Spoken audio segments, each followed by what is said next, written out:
So I am Pamela Bush, the founder of Wine Fair and the Vineyard. Thank you all for tuning in today. This panel discussion is starting a natural wine bar and shop. And thanks, again, for everyone for their support for all the work that we do.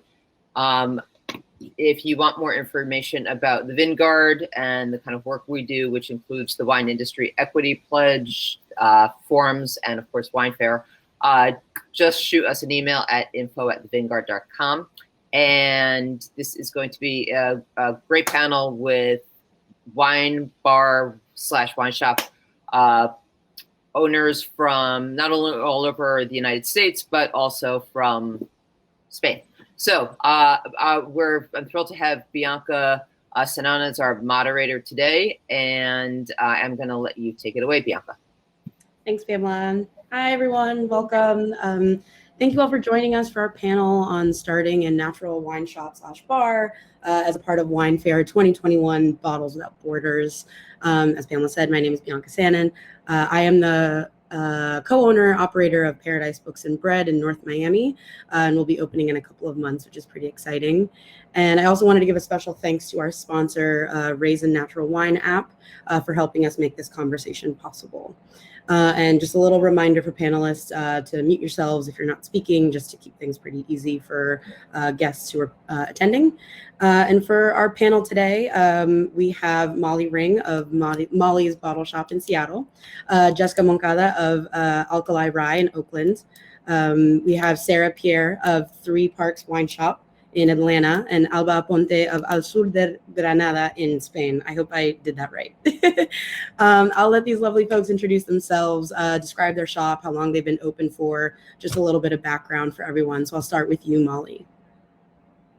Hi, I'm Molly Ringe. I have a little tiny, literally 200 square foot store in Seattle, Washington, where we sell only natural wine. We abide by the definition of natural wine as defined by Isabelle Legeron in raw wine fairs, and obviously have that conversation quite a lot.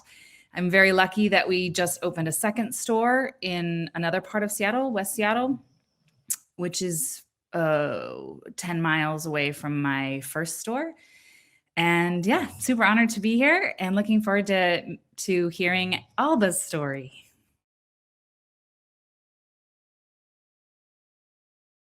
Hey, Alba, tell us about you. Hi, my name is Alba Aponte, and I have a natural wine store in Granada, in the south of Spain. It's been open since 2004. We were, I think, one of the first natural wine shops in the world. We used to have a bar as well, but since COVID, we're just a store, and we do wine tastings. And we're actually enjoying it a lot as well, so it's a different vibe, but we're very happy with it. We're specialized in Spanish wines, but we have as well a small range of international wines. Yeah, we sell as well fresh produce, bread, cheese, all kind of staples. But yeah, the trunk of the business is the wine. Yeah. What about you, Sarah? Hi, everyone. I am super happy to be here, and thank you all for joining our discussion this afternoon.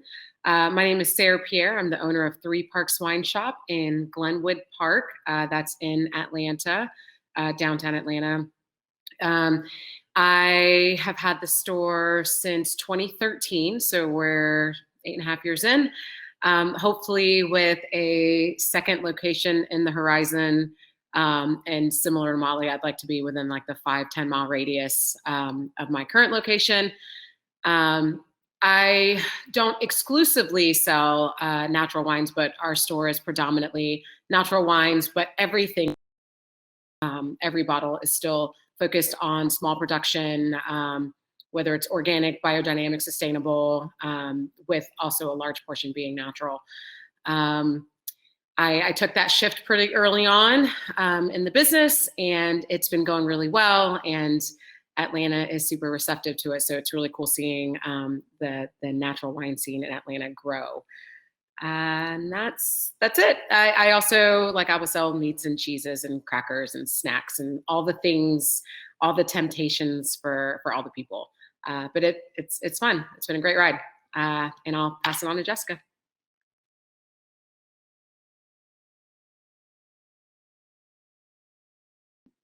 Go ahead, Jessica.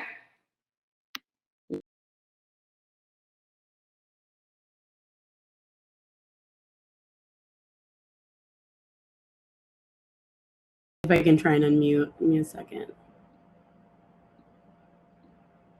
Jessica, you there? Yeah, Awesome. I can't see or hear Sarah. Ah, gotcha. Okay, we'll see what we can do about that. I was like, I think her video is on, but in my thing, I'm not seeing her. Okay, I'll see what's going on with that, but you can go ahead. But I'll get sent it to me. Thank you. My name is Jessica Moncada-Konte, and I'm the owner and co-founder of Alkali Oakland's Beverage Shop.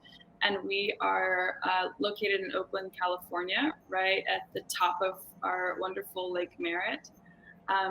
We call ourselves a beverage shop because we sell all the beverages that we drink throughout the day. So coffee, I come from a coffee family. My family owns Red Bay Coffee that's located or started here in the Bay Area as well. In addition to spirits, beer, and wine, we highlight underrepresented talent here at the store, which are folks we've identified as women and people of color and queer folks. And with our wine program, we have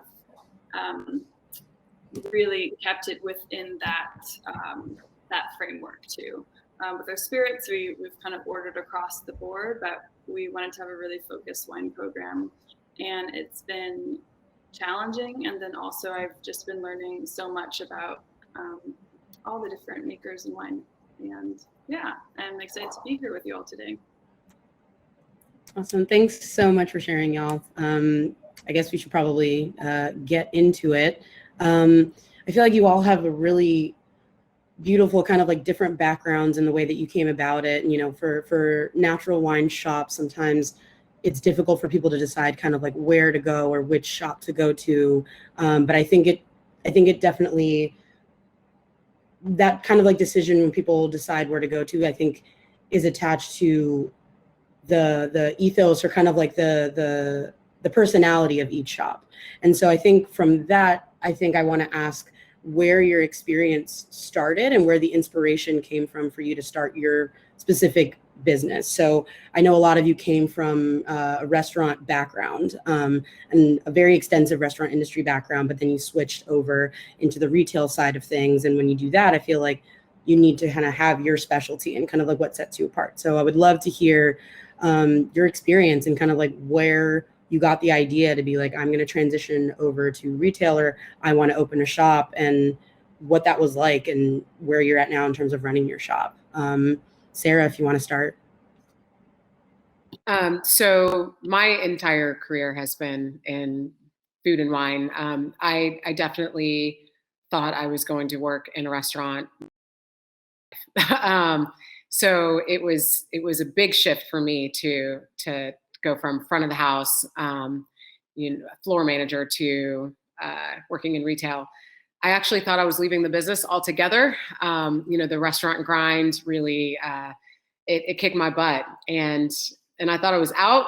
And then I actually had the opportunity to purchase my store from someone. So it was a full-blown turnkey operation. Someone owned the store for about 5.5 months before he approached myself and my friends. He thought he could open a wine shop. And I mean, he did open a wine shop, but then realized really early on that he was like not into it. He was like, I have no idea what I'm doing. This is way harder than I thought it was going to be. I think he thought he would just like open a store and lots of people would just come flocking to the shop and they would know what they wanted and just buy all the wines. But, he realized, the first month that he actually had to sell the product and he had to educate people and he had to teach them about wine, and he just wasn't into it. So within the first 6 months, we bought the store, and I had no idea what I was doing. I had no business plan. I kind of whipped up a goal sheet, and budgets and all of that. but yeah, I just tried to figure it out. One of those figure it out as you go situations. And I did. I treated it just like it was a restaurant. I cranked up the music. I made it super approachable. I wanted it to be really fun. I wanted every single person to want to shop there. Like a place with like no pretense, no pretension at all. I did not have any of that super fancy frou-frou wines. You know, I was like anti-wine enthusiast list. You know, I just didn't want any of that. You know, like I didn't fill a shop with like the Silver Oaks and the Camises and things like that. But I really, really, really wanted people to learn. And that was my biggest thing right off the bat, was educating and doing it in a really friendly and familiar way, while still being really fun. We got a lot of our momentum with our wine tastings. We were filling a very small space, not as small as Molly's, but I am about like 750 square feet. So still pretty tiny. But yeah, we just kind of threw a party once a week and taught people about wine, and we kind of became like the volume store on our side of town. So it was great. But yeah, there was nothing that really pushed me to it. I just did it, and then I realized that I loved it. And yeah, it's been a ton of fun. And really the most fun was learning what I wanted to carry, and you know, really for myself, figuring out the style of wines and how I wanted to do it and who I wanted to represent in the store, like what my values were, right? So I had to learn that before I really could get that out there and you know, get that information to our clients. That's wonderful. That's awesome. And here we are 8 years later. So Yeah. That's excellent. Yeah. Thanks. Yeah, Alba, I'm curious to hear about your experience, given that you've been doing this for such a long time, very close to what you said, 13 years, 14 years almost. So talking about your experience about starting this in 2004. The business started in 2004, but I bought it out from someone else in 2008. I was 24. I was coming from living in Cuba, and I was truly not planning to own a business. It just happened. I had a little bit of savings, and I didn't know what I was doing, really. There was no business plan. There was I had worked in hospitality, but I didn't have like a huge passion about wine or gastronomy in general. I just had quite developed, I don't know, sense of like with my nose. You know, I was always smelling since I was tiny, crazy things that maybe didn't even make sense, but like I was always very sensitive, you know. And so when I went to the shop, there was natural wine, but there was as well conventional wine. And then I just started visiting the winemakers. And for me, I just didn't understand conventional wine, you know? So it was very cool because I learned pretty much from scratch everything I know with natural wine. I have tried very little conventional wine in my life. And I still, after all these years, do not understand conventional wine. And for me, natural wine is wine with absolutely nothing added. Like El Leguerón would say, you know, like absolutely nothing, like zero. Amazing. That's awesome. Thank you so much. That's how I learned, through my business. Seriously, like everything I know is because of my business. And that's amazing that you were able to learn kind of like as you went, right? Like you were able to kind of like figure out what you liked and then be like, okay, I'm going to focus on this thing and do this thing super well and kind of like keep going to where you are now, right? I made so many mistakes, of course, through all these years, you know, but I at the same time, we now know what we want to do because of that, you know, because it's been a long journey, and we're not in a very big city, you know, but we are kind of a reference, and people contact us anywhere in the world to find some specific wines that maybe are very hard to find and all that. So yeah, that's cool. That's really cool. I'm very happy, to be honest. I'm very passionate about natural wine. It's really my world. Love it. Yeah, you're in the right business then. So I'm glad that you're a part of it. Molly, do you want to jump in and talk a little bit about where you were when you first started, I guess how you got into the industry, and then how you went from that to being like, I'm actually going to open a bottle shop? Yeah, I think like everyone else, it was kind of just happened. I've been in, like Sarah, in the hospitality business, worked in fine dining, Uber fine dining, most of my career. Conventional wine, obviously being a large part of it. And then with a breast cancer diagnosis when I was 30, my oncologist said I had to stop drinking wine. And, you know, that's my life upended, obviously, since that's my career. And we just delved into why. And his theory as a scientist and oncologist was that he saw some of the same chemical compounds that are in conventional wine treatments, and obviously just wine, not how they grow the grapes, in some of the chemo treatments that chemo drugs that they give you. And so we went into a big, huge rabbit hole of what is in conventional wine. And I started learning about the additives. And as I came through my treatments, decided that I was going to be a winemaker and I was going to change the world and make natural wine in Washington State. And realized when I went to Davis that was really challenging and just wasn't there. So I went back into hospitality and literally was running a wine program at a friend's bar, saw a for rent sign and thought, in 200 square feet, I can surely pay the rent no matter what happens for at least the term of the lease. Because that's the scariest thing, is if you don't have investors and you don't have a partner who's wealthy, or you're not wealthy, you don't have a bank account, it's really hard to think about that. And how do you do it? What's the reality of that? And I thought, well, I have a credit card and I can do it. I can pay the rent for 5 years with this credit card. And so I signed the lease and decided I was doing natural. Obviously, since my cancer diagnosis, I've only drank natural wine and have been going to the raw wine fairs and reading all the books and visiting as many wineries and vignerons as I can, and learning also with a background in conventional wine. And I think at some point you go back and you taste a bottle of conventional wine and you just, how dead it is. And you just think, okay, no, I can't, and I'm not going to. And I think I decided at some point to use my cancer diagnosis as a platform, because I'm sure we all get argued with a lot about what is natural wine and does it matter. It's really hard to argue with your oncologist saying you're not supposed to drink wine anymore. So I just used that. I decided to open a retail store, even without any retail experience, which sounds like most of us.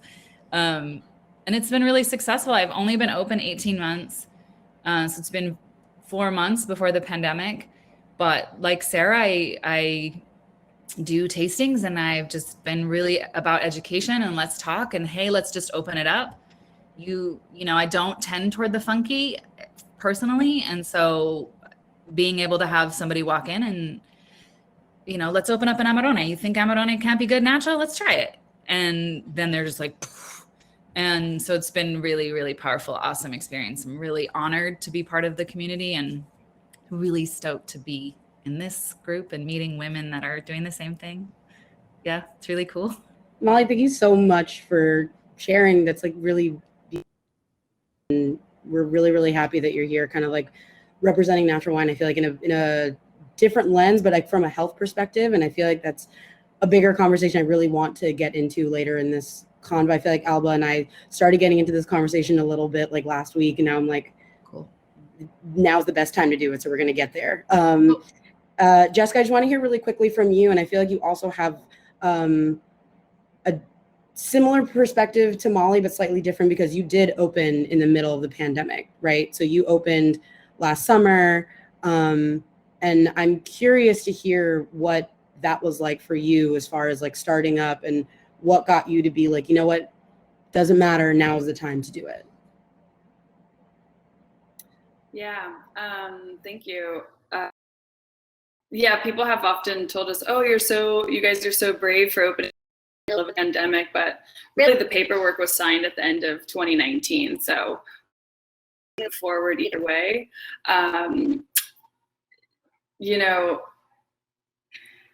Oh man, it has been quite the journey with it. I decided to open up a retail store because, like many of you guys, I was in the food and beverage industry before. I was doing a lot of bartending, and I just found it to be really hard on my body. And I knew I didn't want to open up a bar. That was just that was just going to be like a life of my liver. And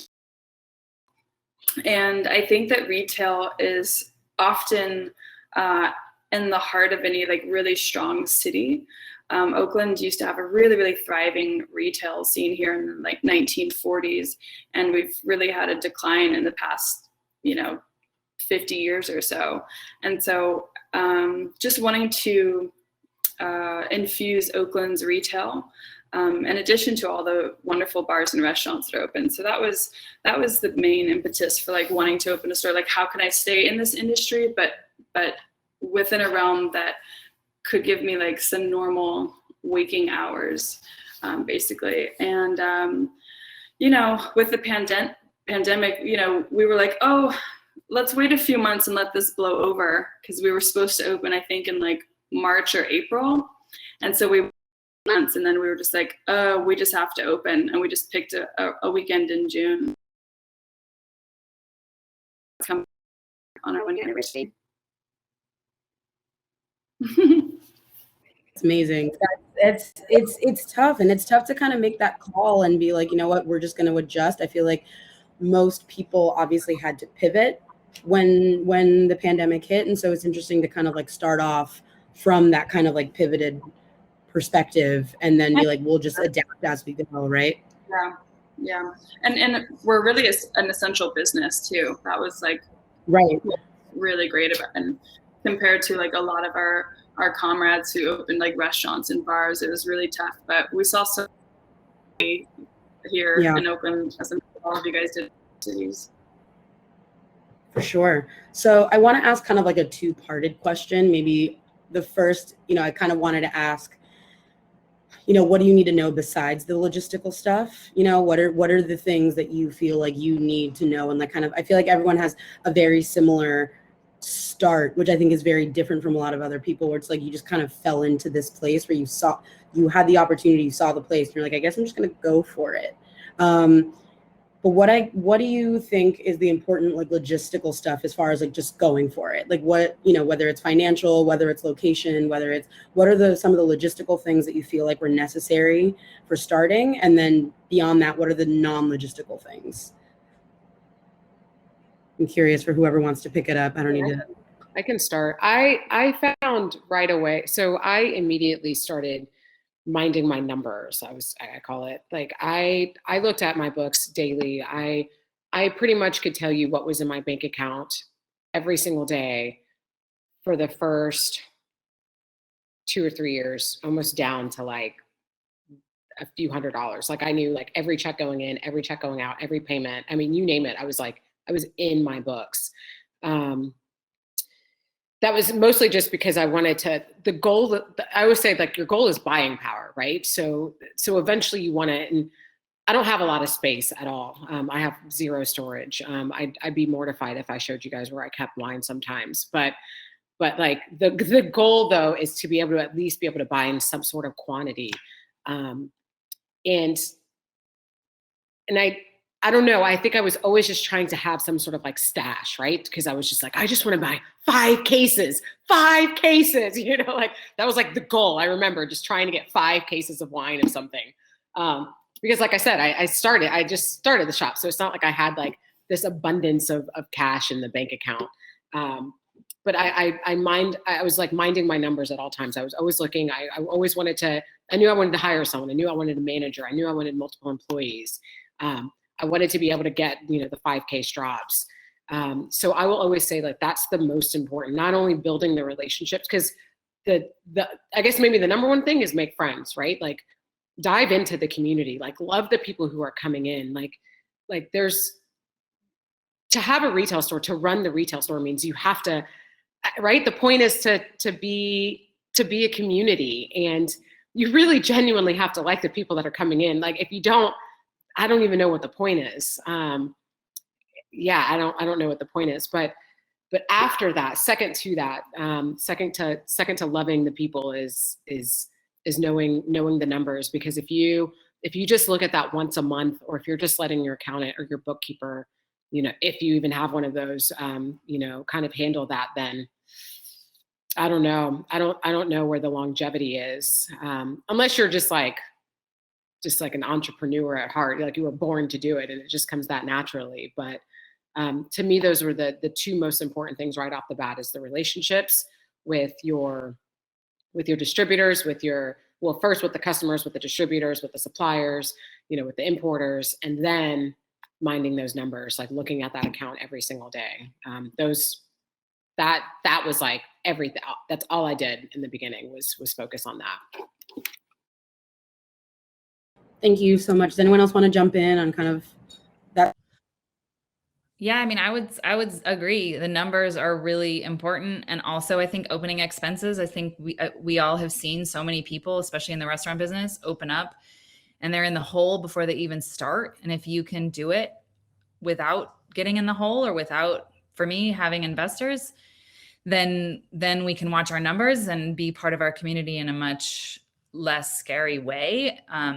But definitely, yeah, 5 cases. I was like, if I can spend $1,000 on wine this week, I didn't pay myself for the first bit, and I just kept my opening. Like, I went to IKEA and bought shelves to open because it was $600 versus, and my labor, versus going and getting really nice fancy wine shelves that were really cute. And then I got paint samples instead of actual paint, and all those things, and invited all my friends to come, and I'll open a Magnum and we can drink wine while you help me paint. And then, yes, exactly, minding the numbers, and being a huge part of the community. And I do think minding the numbers, but without letting them get in the way. So I opened on Christmas Eve, just as an example, open on Christmas Eve, put out heaters. Come on, I know we're in a pandemic. Nobody can go see their family right now, or very few of us can go see their families right now. Let's have a community hangout space, and outside with a canopy. And people were so thankful and so grateful. And now, they come and reward that initial, I opened maybe, 5-6 bottles of wine at my cost. But as we know, cost is not what people think. You're opening a maybe more high-end bottle when your cost, maybe because you could buy 5 cases, is a little lower than somebody else. And that pays itself back in dividends, I think, because the community supports you in the middle of a pandemic. The community supports you in the middle of anything when they believe you're part of their community. And we have to honor that and honor the people around us, especially women, and BIPOC. And I think it's really, really, really important. I think that stuff is super important. I would say there's 3 things that were the most important in opening the business. One, absolutely financial literacy. I've taken a lot of business courses and even just 6-week programs on how to do cash flow projections and startup costs. Those workshops, and I've taken several of them, are so helpful. I think also having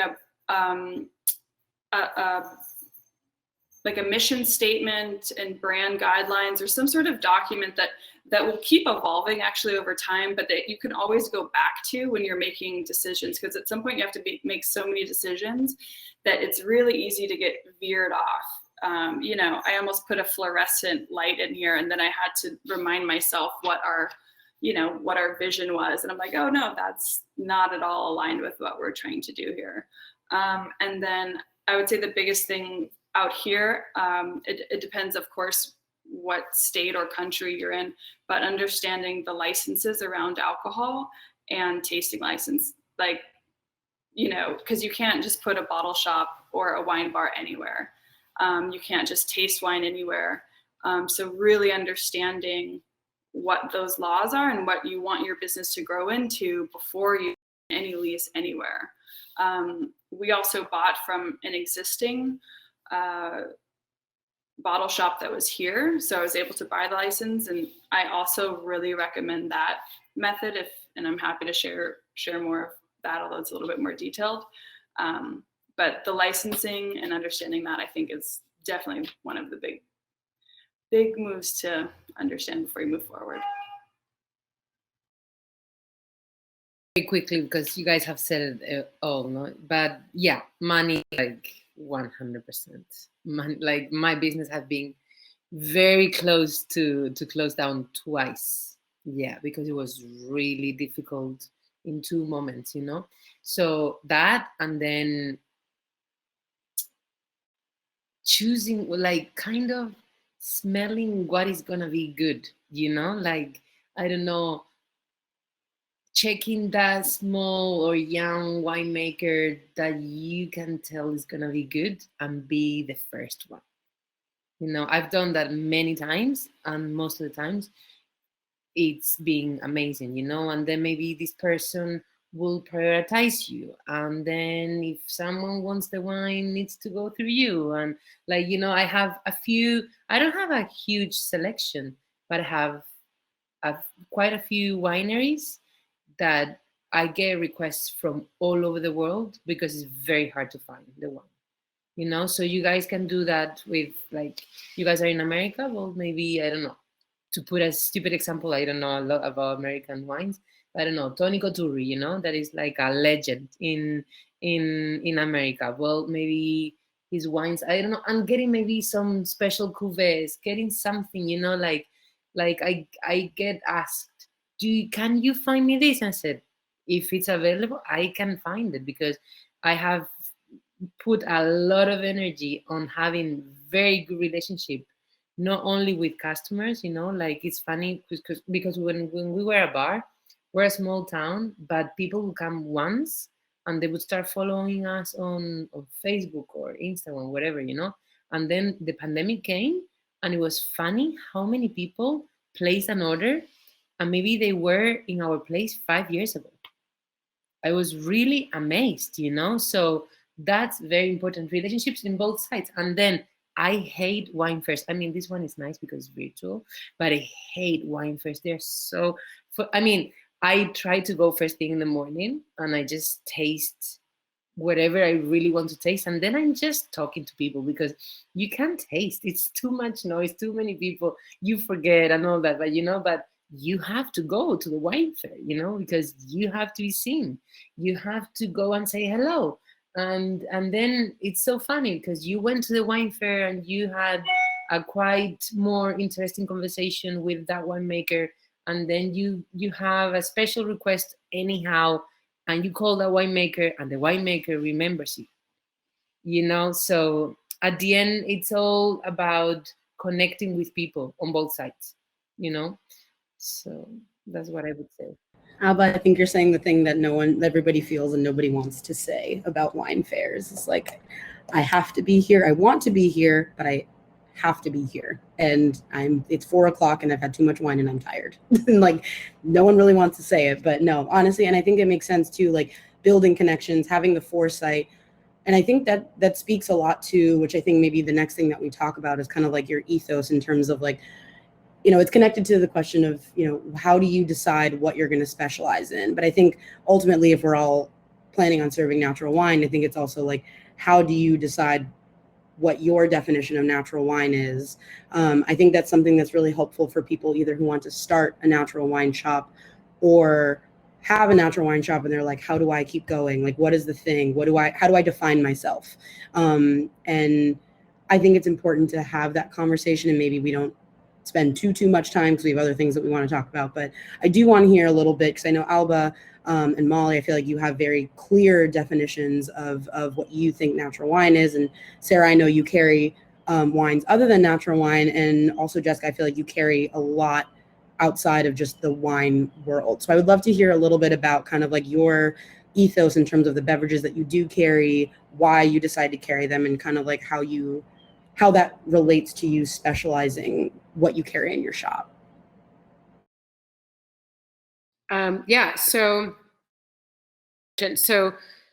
pretty much right when I started the store, I don't know, you know, a few winemakers kind of came in and I was like, oh, your story sounds kind of boring, or it kind of sounds like you just had a ton of money and you just like, you know, you have your machines and you have your this and you guys have a ton of, you live in California, you know, and I was just like, I don't know. I was so just like underwhelmed with the story. Right. And I think, like I mentioned, it's all about kind of community and building these relationships and friendships.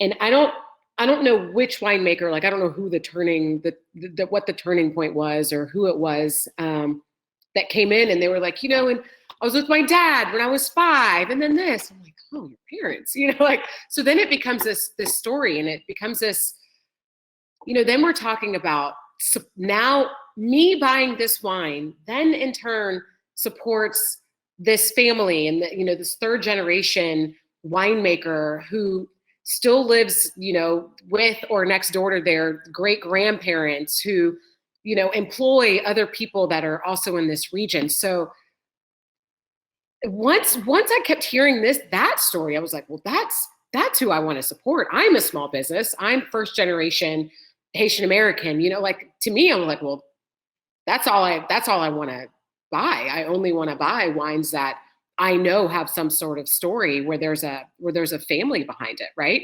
So I immediately just went on this like small production kick. I was like, the smaller the winery, that's who I'm rolling with. But then shortly thereafter, I started hearing other people start talking about how they were farming. And I'm like, okay.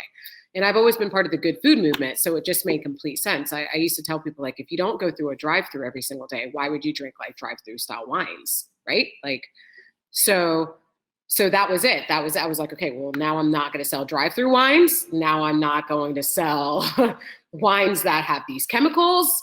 You know, I don't want anyone consuming things that are going to damage their body, right? Like Molly was saying, like there's all these chemicals and the things that they're putting in these wines.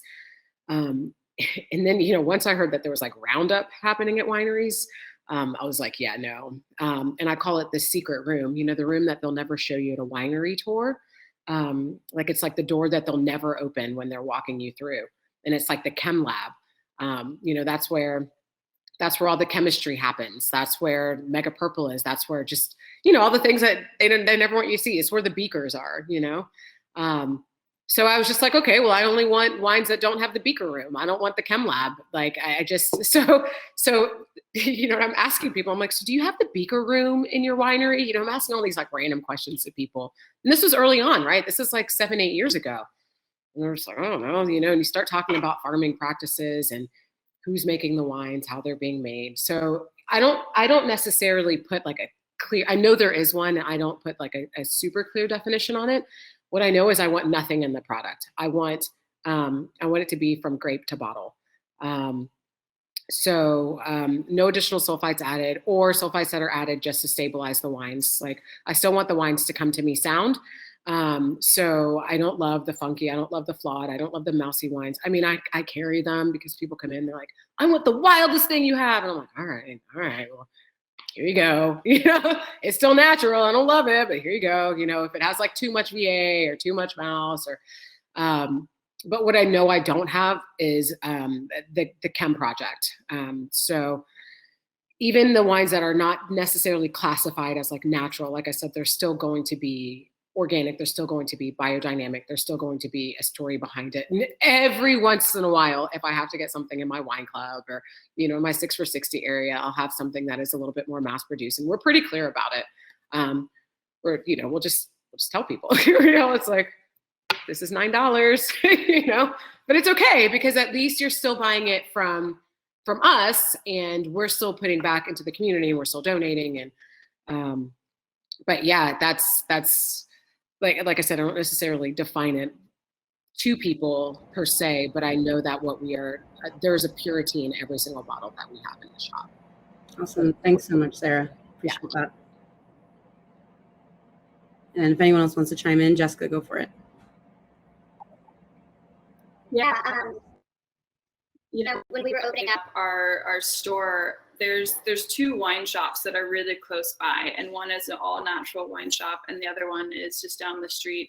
And so knowing that our store wouldn't be mostly wine, I was like, well, we can't compete with these really fantastic wine shops. If you really want a large selection of French or Italian wines, natural wines, you can go to these folks.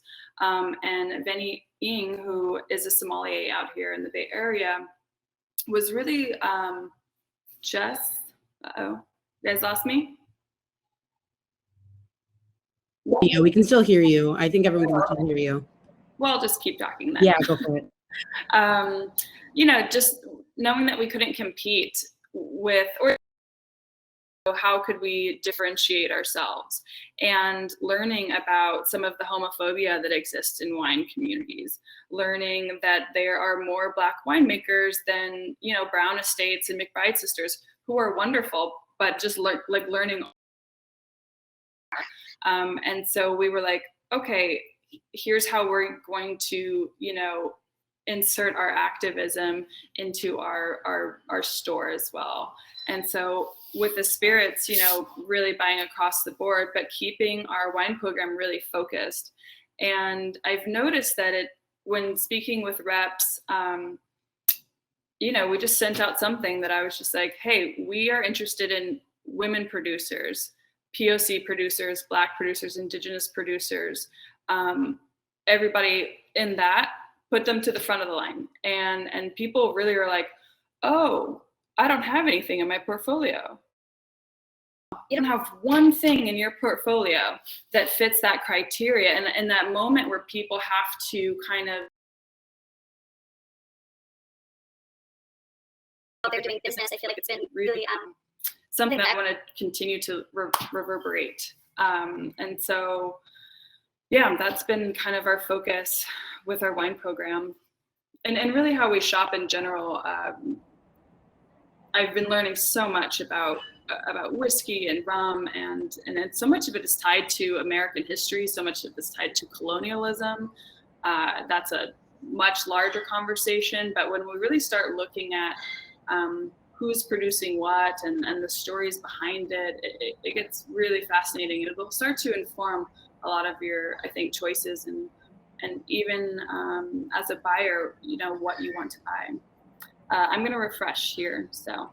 Okay, no worries. But yeah, I can just speak and just say, I think that's a really incredible way of shifting the conversation a little bit, because I do think sometimes as natural wine folks, we can kind of pigeonhole ourselves to really focusing on what goes in the wine.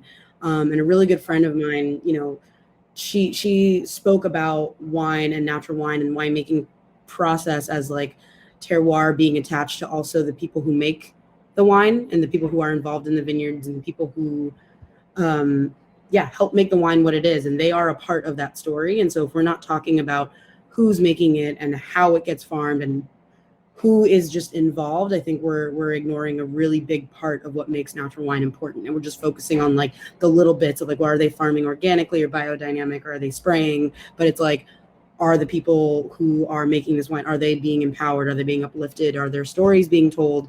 So I think that's a really important part of deciding kind of like what your definition of natural wine is. Alba, I do want you to chime in real quick before I move to the next question, just because we started talking about this and I'm curious about the difference between how we think about natural wine, maybe stateside versus in Spain, because I feel like you may or may not have access to certain wines that we may not have access to that are a little bit more, you know, you can have access to a little bit more natural wines, or like don't have sulfites added because of the non-shipping that has to happen overseas. I mean, there's natural wine in America. I have a few friends that are importing natural wine from France, I'm from Spain, I'm from Italy. They are absolutely zero additives added, you know. So they are, and I can actually provide the names of the importers if you guys want later on. What is natural wine for me?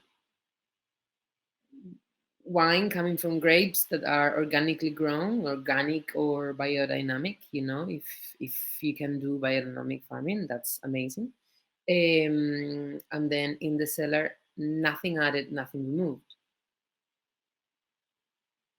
Just like that, you know, like not filtered, with not even cellulose or and no sulfites in any moment. Like when we say no sulfites, no sulfites, not even the bottling or when the grapes arrive or in any moment, you know. And then when I say organic grapes, for me, it's like ideally in the vineyard, no spraying of even sulfur, you know, that many of them spray 2 or 3 times per year sulfur. But there's many people trying to find other solutions, you know. There is this Danish guy in France, Anders Frederik Sten, that his wines are quite popular, and he's now finding some probiotic liquid with a base of seawater, and it's amazing. So there are solutions. Of course, it's more difficult,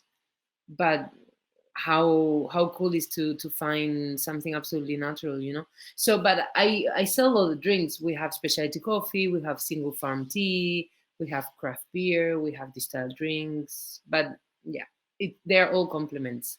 The main thing is wine. Yeah. Alba and Molly, kind of pivoting over to you, and I think also talking a little bit about what we were talking about before with, you know, the conventional wine and recognizing what affected you and what made you switch and where your head is at now.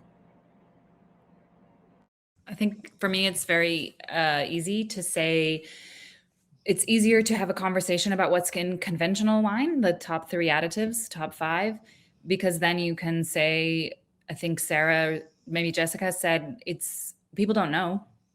We go to the winery, the beaker lab room, and no one talks about it. Nobody tells you. They just tour you around these beautiful vineyards, and then you live in Napa and you drive in the night and you see them wearing hazmat suits spraying things in the vineyards, and you're like, whoa, what's happening here? So when someone says, because of course I get this question 5 times minimum a day is, what is natural wine? All wine is natural. So then I had to, for me, come up with an answer, which was, let's talk about what's in conventional wine. Then we have that really brief conversation, and then people are like, I didn't know. That's what? Fire retardant is in my wine? And then they freak out. And then you say, you know, again, going back to let's open this up and try it. And then they are blown away. I think for us, at least in Seattle, it's challenging because some of the importers that import natural wine in this country don't come to Seattle. So they're in California, they're in New York. I don't know what it's like in Georgia or Florida, but it's really hard in Seattle to find some of these wines that I know because I go in the morning to the fairs, which we all agree we don't love. But then you can meet them and say like, hey, I don't know who's selling your wine, but can I buy some? And then you can have this conversation. I also have a really powerful story that I'll stop with or end this with. I've had 2 customers so far who've come in and said to me they can't drink wine because they get hives and their throats shut down and they get very sick. And I say, like, I can't, obviously I'm not a doctor. I can't tell you, just try it. It's natural. Like, I don't want you to have hives, but here's some information. And they've both gone away and come back and said, I'm going to take this chance. Talk to my doctor, And they drink a bottle of my definition of naturally made wine, my shop's definition. My personal definition is maybe different. And cry because they are like, you gave me back wine. Now I can drink wine again. And that's really powerful. And it's yeah. So Beautiful and super special. Thank you for sharing that.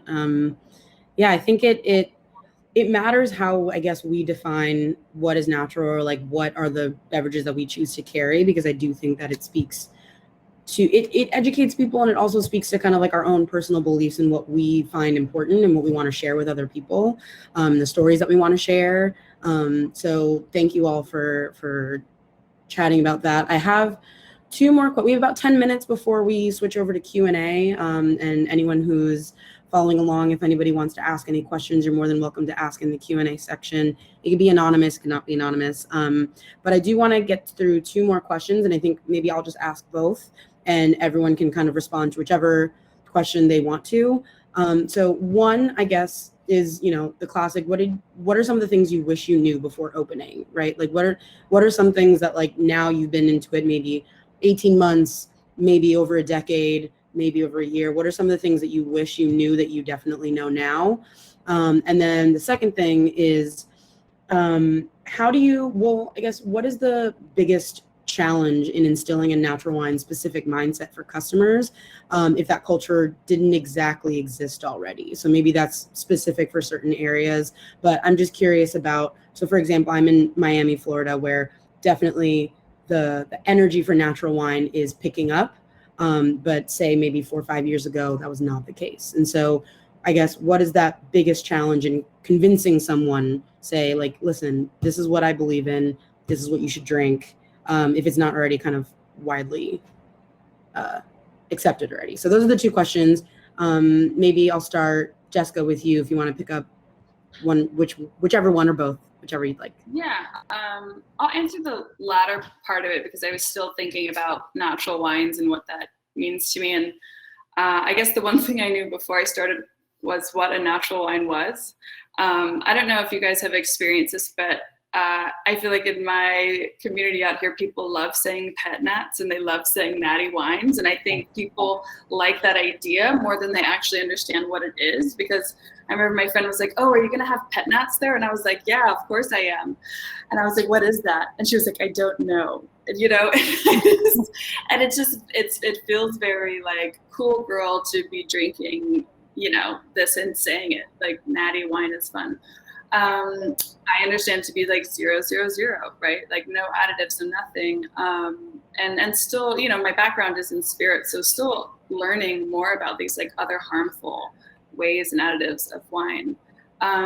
So just to kind of loop that in, I do think education is always a big part of customer engagement. And really, there's always this fear. People just don't want to seem like they don't know things. And I often find myself just trying to dismantle that kind of shame or shyness around it. You know, I told somebody the other day what brandy was. I was like, hey, stop me when, you know, if I'm oversharing. But they were just so surprised that brandy was made from fruit. And they were like, thank you. And I'm like, yeah, we all make these assumptions that everyone knows, kind of like these basic words, especially when we hear them over and over again, like pet nats and natty wine. So I think just like really starting from asking the person a lot of questions. What do you want? What's important to you? And so we can really get there together and understanding what, you know, what they really want in their lives. Yeah. Absolutely. Totally agree. I think when you engage with somebody, especially when we come from a hospitality background, and we can, what do you drink normally? And people are like, oh, I don't know. Okay, well, do you like Manhattans or do you like martinis? And then you can kind of gauge where they're at and have that super fast, super quick educational conversation with someone and connect with them. Because I think when you can draw someone into what is natural wine for you, and again, I love that idea of not having natural wine just be this definition, but also who we're supporting. And we all know some of those things that have happened recently in our community, and finding out that some of those big sellers were really treating people really horribly. And what do we do about that? And how do we support and uplift our community of people who have been overlooked a lot in the wine community? For sure. I love that idea and that conversation. I think we need to continue having it. But community and drawing people in so that they're part of your community and they can now trust you to say, this is a really good wine and I think you're really going to like it because I've been paying attention to you and I know that you normally drink. Here in Washington, it's very hard because it's so wine industry, and there's winemakers here bad mouthing natural wine all the time. And so you have to just be this like honest, transparent person who's like, well, I don't know, try this. And the thing I wish I knew the most was lease negotiation.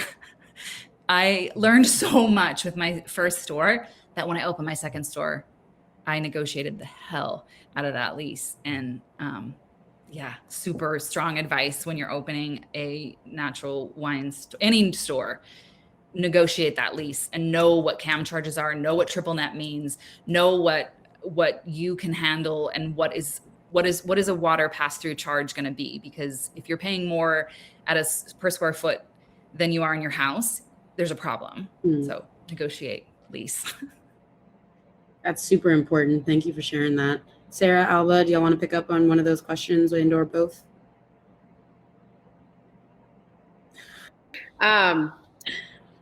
So I think that I didn't have to, it's not that I had to convince people. It was mostly that because people trust the person they're buying wine from, right? Like that's why you want to go into a retail store rather than going into a grocery store. And in Georgia, you can buy your wine in a grocery store.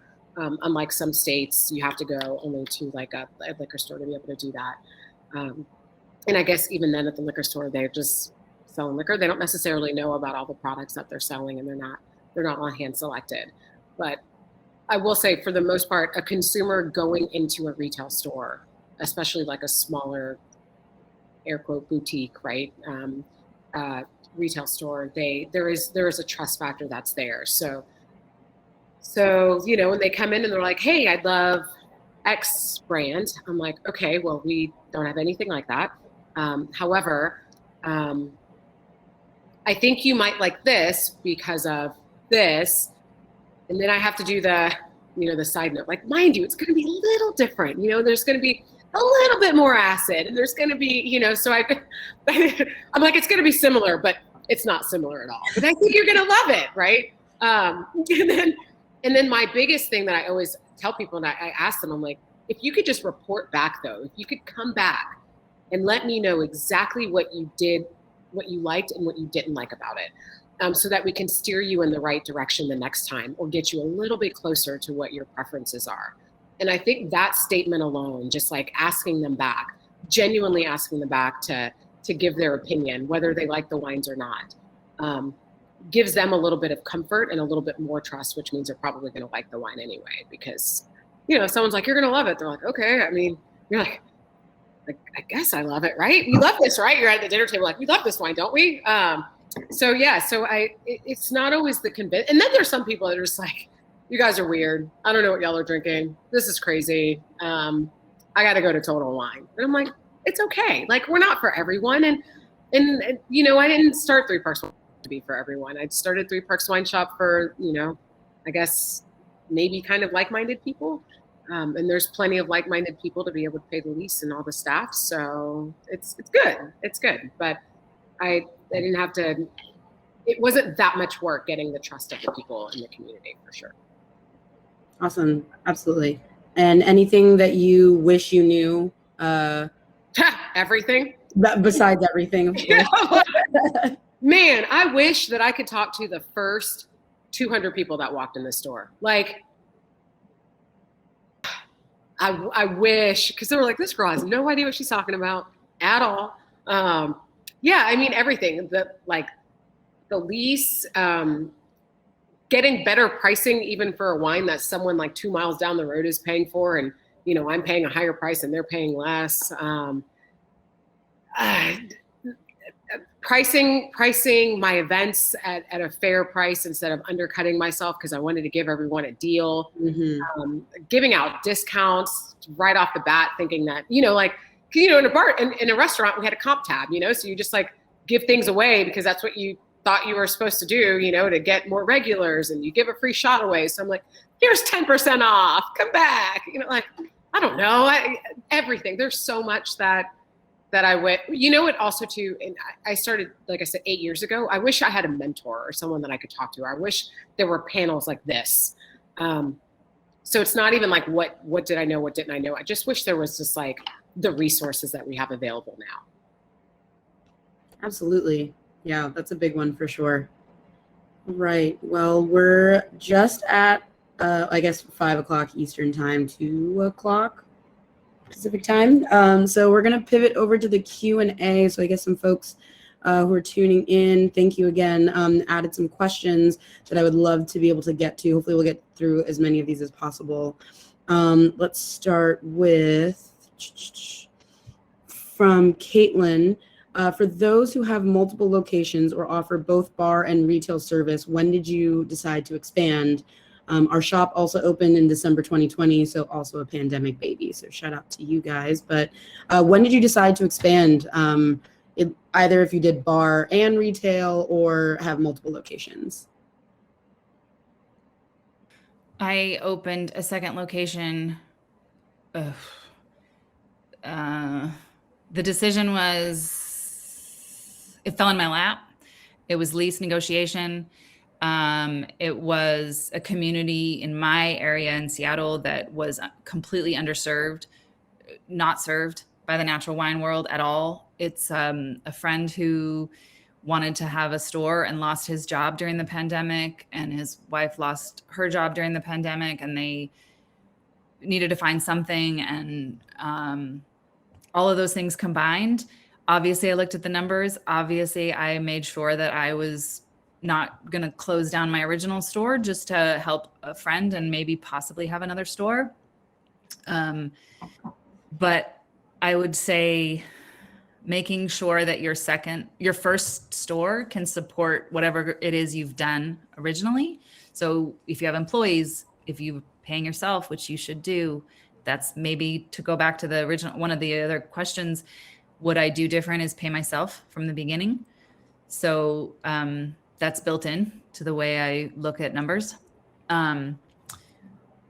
It's not an easy decision. I definitely, like Alba was mentioning, that's the moment where I thought I might go out of business because I'm opening a second location with, I don't know if I can pay payroll this week. But now it's obviously rewarding. So I think the decision to expand should never be made lightly and should be made with your community in mind, for sure.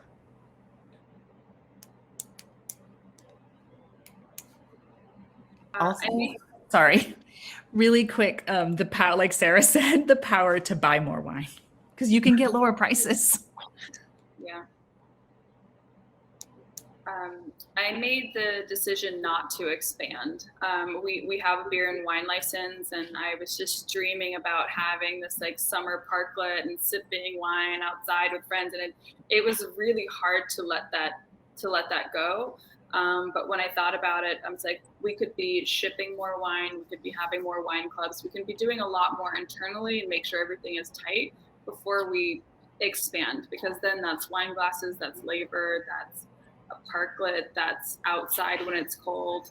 And so also just kind of pushing your operations to its limit then, and where you're kind of having operational excellence before you expand into other revenue streams, would be my advice.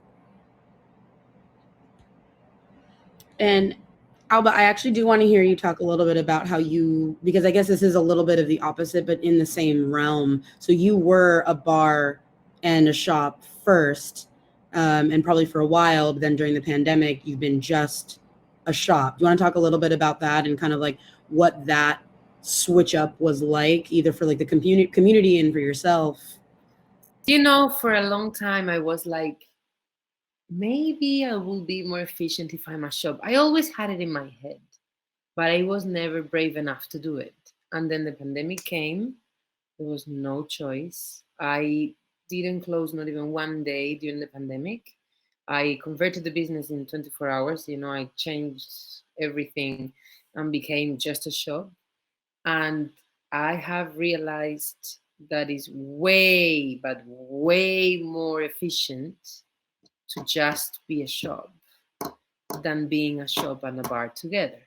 Because the amount of money that you pay in staff is crazy. And if you have 1 month that doesn't go very well, you need 3 months to do really well to cover that up, you know?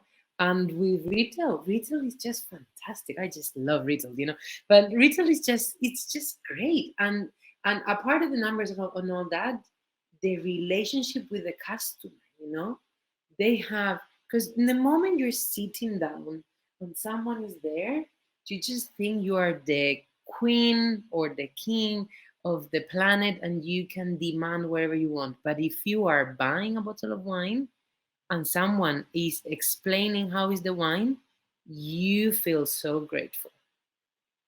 It's different. The respect you have when you're selling a bottle of wine, and we had, like, most of our customers were incredible, but in the bar it was different. It was just different. So we're so happy, and all my staff has like begged me to not reopen the bar.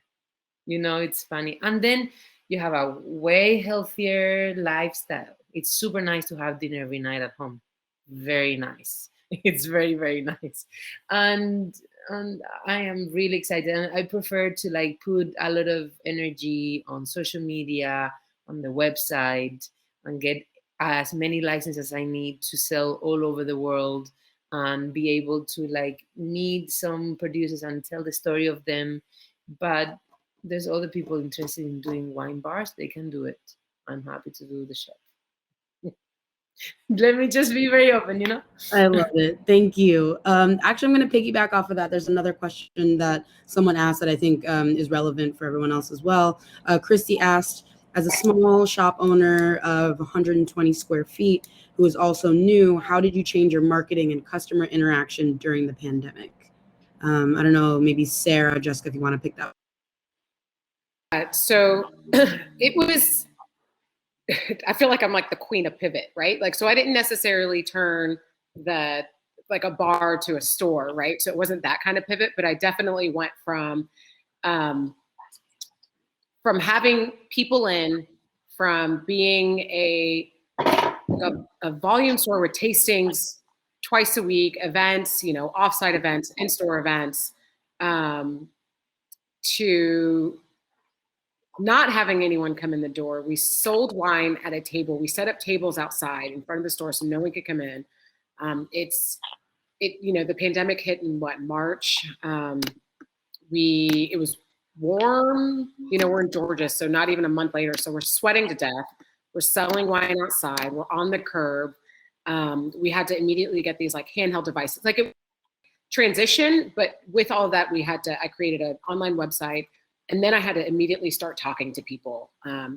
So my first Instagram Live happened right when the pandemic started, right? Like that, all of our Instagram posts went from like, here's this beautiful bottle of wine, here are the grape bottles on it, so let me tell you this story. Like now we're having to talk to people almost like we were talking to them like they were in the store, right? So marketing completely shifted because we had to give them that same interaction through technology. But the best part about that though is when now we have access to winemakers, and now we had access to suppliers and people that like any time, right? So we're like, Wednesday we're in South Africa, and the next week we're going to go to Italy, and we had producers from all over the world doing these calls with us and these Zooms, and that kind of kept that interaction going. So our marketing just shifted to talking to people online and really just going face to face with people as much as possible.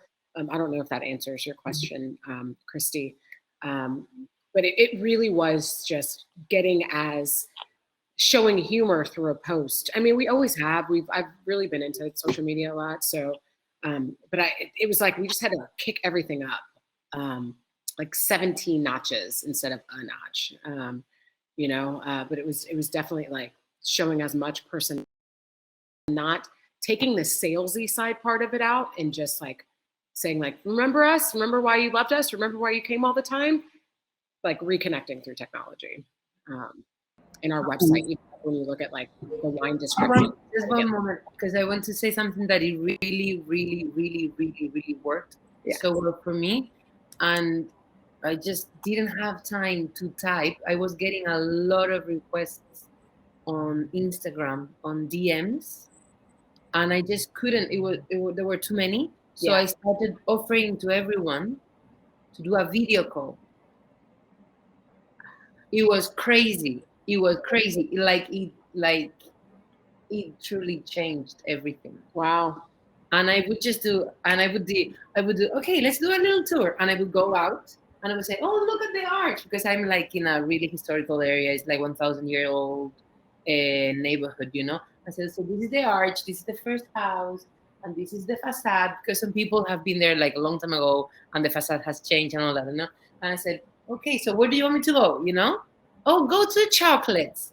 Okay, how do you like your chocolates? And people would be like, in their pajamas, you know, in their sofa, and they'll be like, this is so cool. I just want to do this every week. So it was so cool. It was so cool. And I just literally thought about it because I had no time.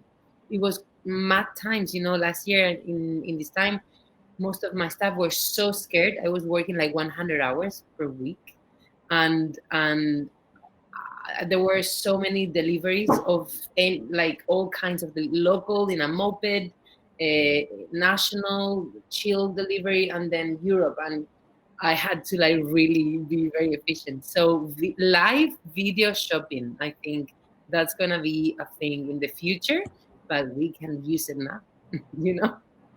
Yes, that's genius. Our store looked crazy, so I don't know how I would have done that because it was like a tornado hit inside.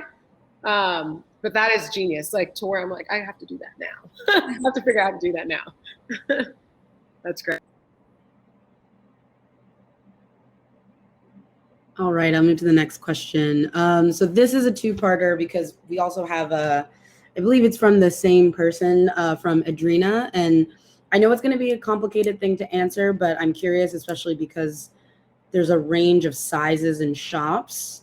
So Adrina asked, how much does it cost to start a wine shop? Curious how to determine how much square footage you need. And I think it's a really interesting question because obviously we know there's big shops or small shops, and obviously that correlates to the cost. So whoever wants to pick that one up and kind of like be able to talk a little bit about both. I mean, I think that's something that somebody can start doing pretty easily just with their math, right? Of being like, okay, a square foot store cost, you know, I don't know where she is, but let's say that costs $1,000 a month, right? I can fit this many boxes of wine in there and move them at this rate. And so if you just start doing your math, you can probably apply that to the size of any shop, right? Once you kind of figure out your ratio of just how much product you need to be moving, how many days would you need to be open to move that much, how much staff. And so I think it actually doesn't really so much matter the size, but that would be a good way to start. Think about, you could always start with like, inventory do you want to have? So if you're like, are you going to have a shop that has, like if every bottle of wine you sell is between $20 and $30 a bottle, there's 12 bottles in each wine, just like you're saying, you do the math. But are you going to have $20,000 in inventory? Are you going to have $12,000 worth of inventory? Are you going to keep it super lean in the beginning, right? Because if you start lean, then you know you're like, okay, I'm putting $12,000 right off the bat into wine. You know that your tasting table will cost $500 and then a few chairs and then, right? So you start adding it up and you're like, all right, all in with the shelving, with the inventory, with this, you're at $25,000, right? If you keep it super low. And then you start building in your lease and all of that, then you know exactly what your startup costs are. But keep in mind that there's fees and fees and fees and fees and fees. Like I can't even tell you what we pay in like fees and licenses. And then there's like another license and then you have to get this other license. And you're like, what the hell do we need all these licenses for? But there's a lot of licensing and a lot of fees, at least in Georgia. And those renew annually. But yeah, if you could just start with your like, okay, I want $20,000 in inventory, $10,000 on fixtures, boom, you're at 30 grand right there, right? So then you're like, okay, that's that. And then just add whatever you think you want to add or whatever your state's fees are and then take it from there. but build in your salary. I didn't pay myself enough in the beginning and it sucked. And then you get really resentful because you're working really, really hard and you're not paying yourself enough. And then you start building it off of that entirely too low salary. So just build it in right off the bat and save yourself the headache, because that was the hardest. But every single person's shop costs something different. Is it going to be like super elaborate and beautiful and marble? There's not a drop of marble in my shop, so I'm just going to tell you that much. There's a lot of wood. There's some IKEA World Market stuff, but it's still beautiful. I have a lot of plants. But yeah, it doesn't, you don't have to necessarily like break the bank. It's not like a restaurant by any means. Not lying about those fees. I paid like a street cleaning tree fee, but I was like, I've never heard of this before. And I was generous with my like padding on to that. And the fees will really get you. Cities are all about taking from businesses. Like they get their revenue from businesses. That's how they fund the state. That's how they fund the city and the roads and this and that. And you're like, okay, yeah, there's a fee. You don't even, I mean, it's insane what they're getting from businesses. So you just have to know that you're just giving back to the community. You're making the city a better, safer. To be honest, I kind of know. But yeah, it's. Say on just this type of business though, it feels like a great one. What I love about retail and wine and spirits is that it never goes out of style. They don't go bad. In the best of times and the worst of times, there's so many holidays that I realize that people drink around now. So it's just like summertime, Christmas, Thanksgiving, Halloween, like everything is pretty much a holiday in the wine retail world. And so there's going to be bumps pretty much every single month. It's always someone's birthday, Mother's Day, Father's Day. Like there's so in that way it's not a bad business to be in. And Molly, I know you wanted to jump in before. If you want, you're good. I could only say that I think it's better to not start very big, to not start too big, just in case it doesn't work, You don't need to have the place super full of wine at the beginning. You can be creative and make it look like that there's more wine.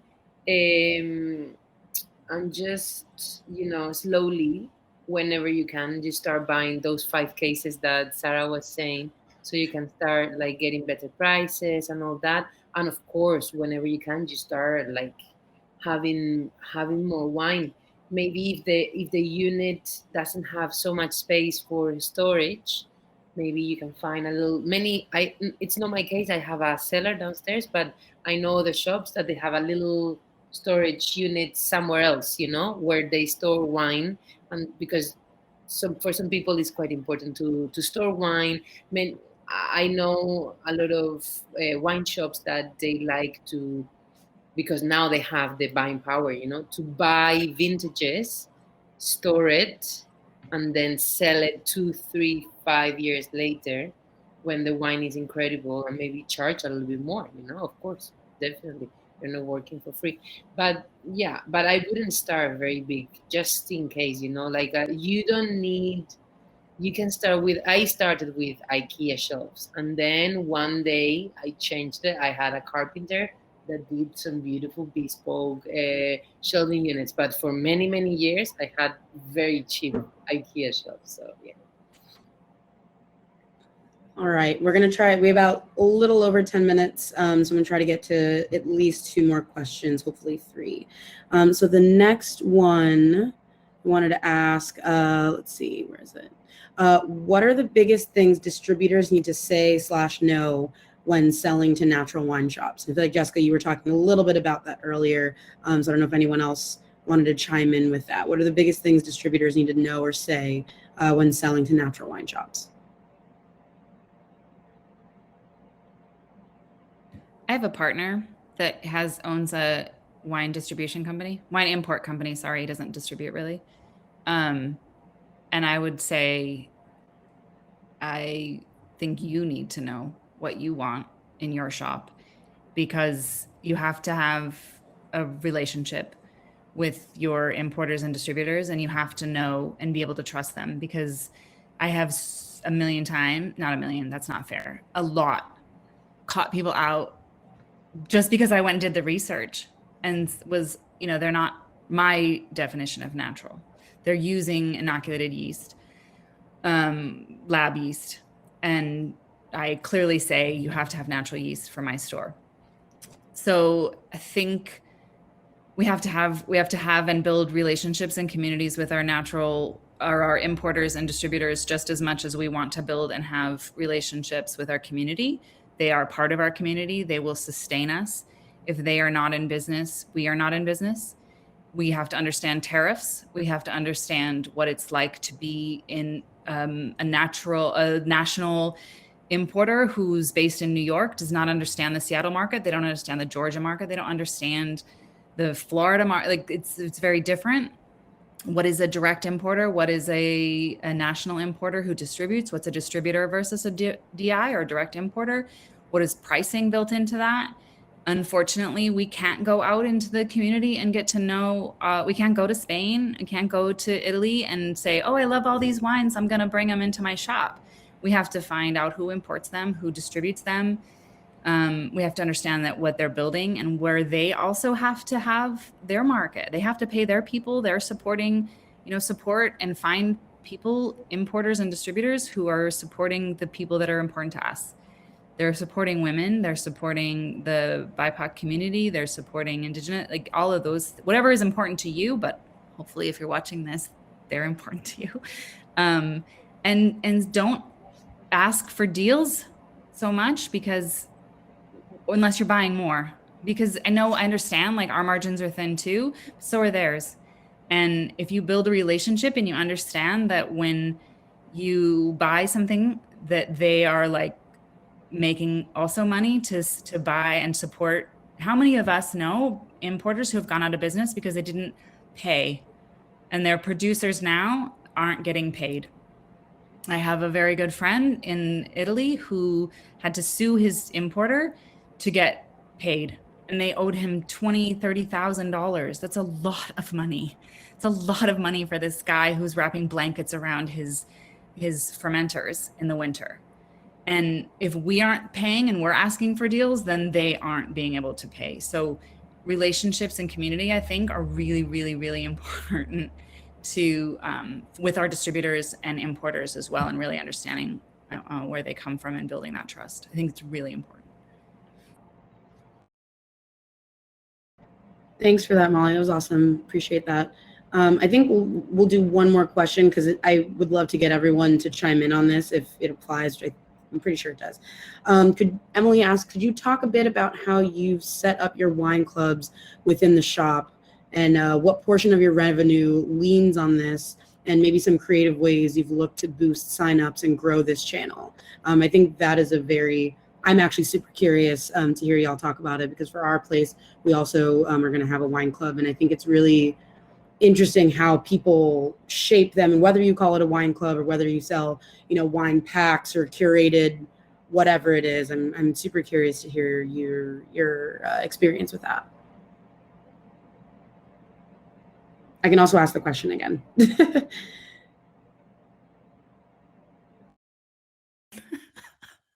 Because I was adamant about not having a club, because everybody has a club. And I was like, meh, everybody has a club. Why am I going to do a club? I'm going to do something different.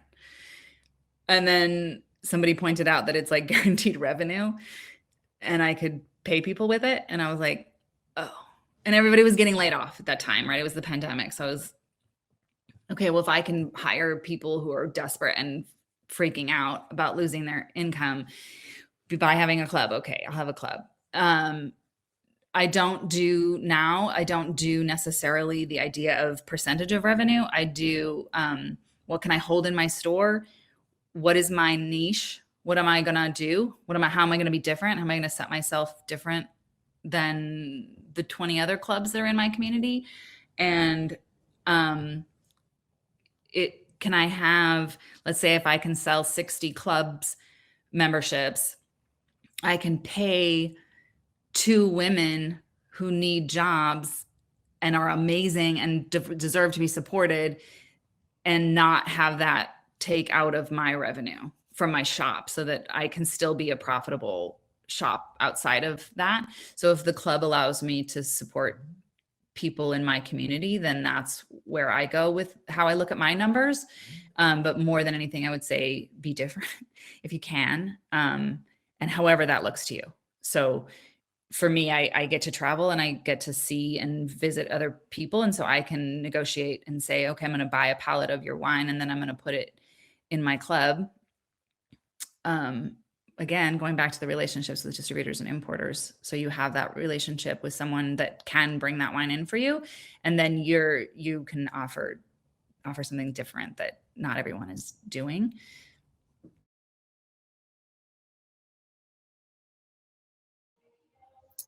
Answer just kind of quick. Oh, sorry, Jessica. Were you No, about sorry. to- No. So there was a time that my wine club was like 10% of my monthly revenue. So I don't know what it is now, just because I haven't really looked at the numbers. But we sold a lot of wine club.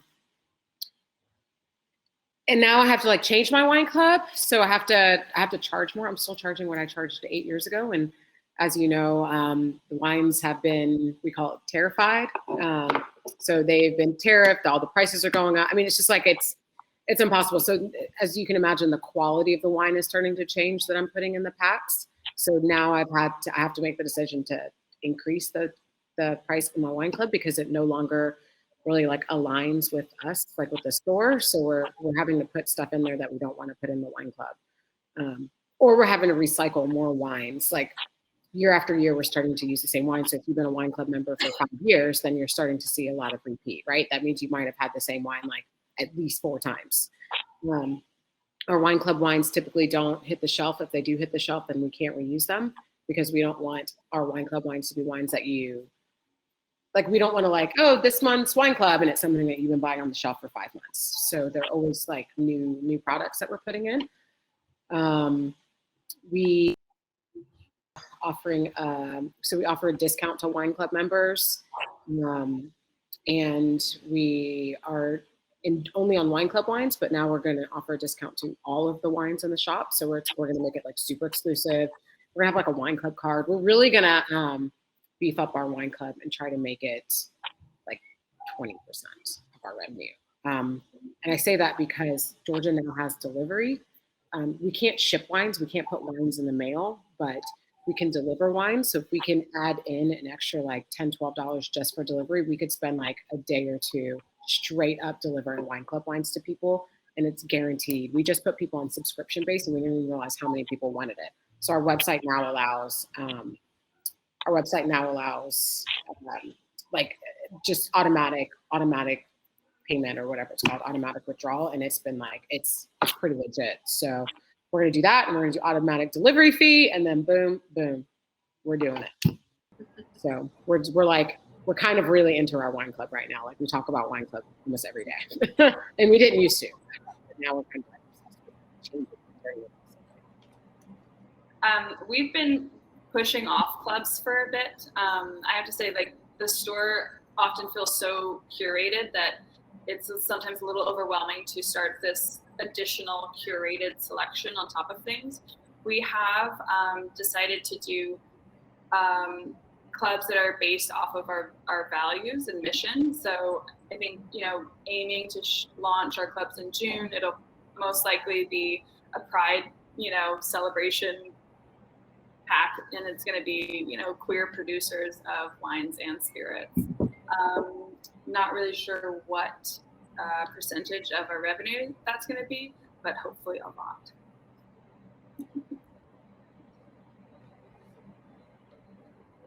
Just very quickly, I've been thinking on a monthly subscription forever, and I haven't released it yet. In this process, I've always had this dream, of catching really rich people, converting them to just change their whole collection into natural wine. I did a really stupid post on Instagram 6 months ago, something like that, with some really cool pictures.